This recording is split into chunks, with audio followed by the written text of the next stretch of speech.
हमारे हिंदू धर्म में माँ लक्ष्मी को धन की देवी माना जाता है। जिस पर भी इनकी कृपा हो जाती है उसके पास धन, ऐश्वर्य और सुख की कभी कोई कमी नहीं रहती। आज की वीडियो में हम भगवान विष्णु और माँ लक्ष्मी से जुड़ी एक कहानी का वर्णन करेंगे, जिसके बाद माता लक्ष्मी को एक गलती के कारण एक माली के घर में दासी का वेश बनाकर काम करना पड़ा। तो चलिए शुरू करते हैं। पौराणिक कथा के अनुसार एक बार भगवान विष्णु धरती भ्रमण के लिए जा रहे थे।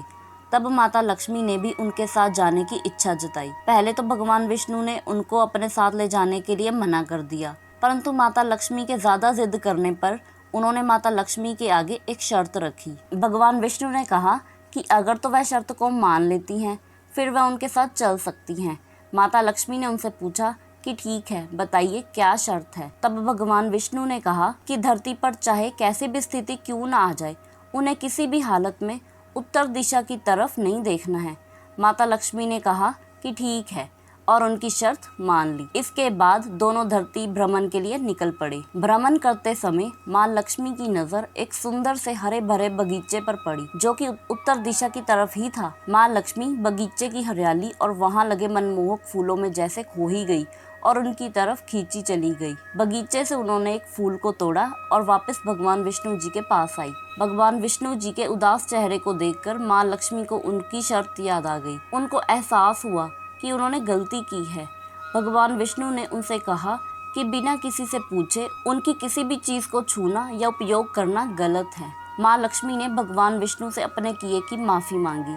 इस पर भगवान विष्णु ने कहा कि आपकी माफी तो उस बगीचे का माली ही दे सकता है जिस बगीचे से आपने यह फूल तोड़ा है। आपको उस माली के घर पर दासी बनकर रहना पड़ेगा।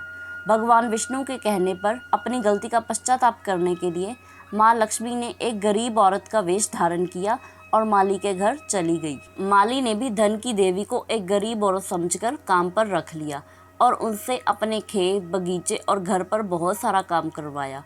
लेकिन कुछ ही दिनों बाद जब माली चला कि वह गरीब औरत कोई और नहीं बल्कि स्वयं धन की देवी माँ लक्ष्मी है, तब वह अपराध भाव के कारण रोने लगा और उसने माँ लक्ष्मी से हाथ जोड़कर प्रार्थना करते हुए कहा कि उसने जो भी उनके साथ किया है वह उसके लिए उन्हें माफ कर दे। इस पर माँ लक्ष्मी ने उससे कहा कि जो कुछ भी हुआ वह तो नीति का एक खेल था, इसमें भला तुम्हारा क्या दोष। और जिस तरह तुमने मुझे अपना घर का सदस्य मानकर मेरे साथ अच्छा व्यवहार किया, उसके लिए मैं तुम्हें सुख समृद्धि से परिपूर्ण रहने का वरदान देती हूँ। तुम्हें और तुम्हारे परिवार को कभी भी किसी भी तरह का कोई दुख नहीं भोगना पड़ेगा। इसके बाद माँ लक्ष्मी अपने स्वामी भगवान विष्णु के पास वापस चलेगी। ऐसी और मजेदार वीडियोस के लिए वीडियो को लाइक और चैनल को सब्सक्राइब करना बिल्कुल ना भूलें।